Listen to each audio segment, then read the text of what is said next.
So I look at the commercial property journey as this. You start with your cash flow first. That's the foundation of your portfolio. So this might be a warehouse property. It might be a property in regional. And we'll recap this after lunch as well. But this is just so you know how it builds through and how it links in together. So this, you're trying to find the highest yielding property possible. So that's typically around the 9% mark or a little bit higher. Now, this is not about going to mining towns and buying a property for 12% and get 2 years of pain, 2 years of pleasure and 10 years of pain. It is about buying sustainable income, long established tenants, good property that's going to give you sustainable income in the process. Growth, there's a little bit of growth in this, but it's not the first thing you think about. So cash flow, because what cash flow does is it builds a foundation. It builds a foundation for your next property and the rest of your portfolio. So from there, we go to something like, this might be an office space or retail. So what we're looking for here is we're looking for growth. So your second property is growth. So your yield's a bit low, but your growth is established. So these are your metro areas.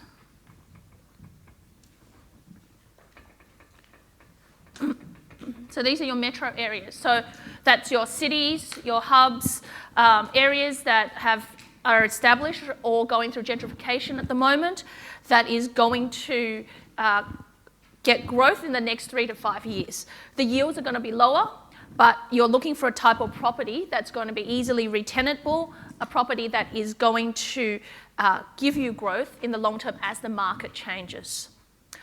And the reason for that is your cash flow from here is going to be able to support the growth from there. So this cash flow here will be able to help you with servicing a property here, and you'll be able to help you as you go forward to the next step. So the next step from here is you go to a property that is partially vacant. So this might be tenanted, this might be vacant.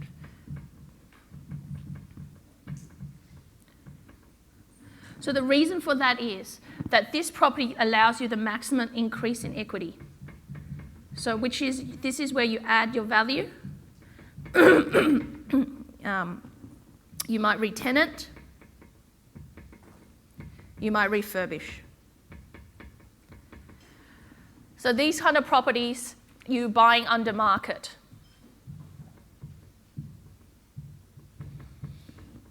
And when you buy under market, because this doesn't give you positive cash flow or growth to start with, you're going to need something to sustain that. And again, we come back to this property.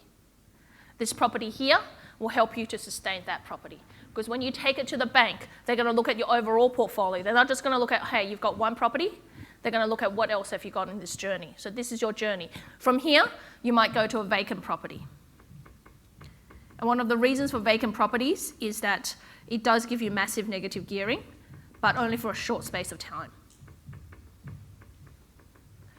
So if you're at a high income job, you might want, if you're thinking negative gearing is right for you, then you want to get a partial property that might negative gear for a couple of years, but then you can build value in it and then sell. So this is basically your flip type of property. If you're a passive investor, you can do this forever in your portfolio.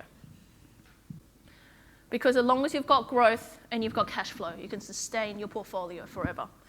If you're more active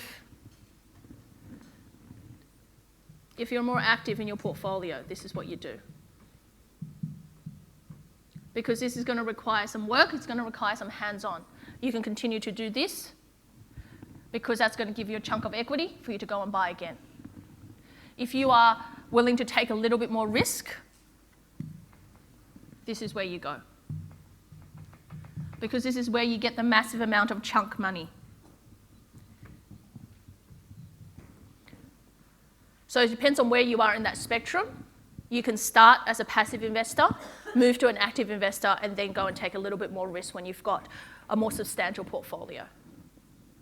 Now, in our commercial property journey, we've done all of this in the last 5 years or so, and we continue to do this in our portfolio.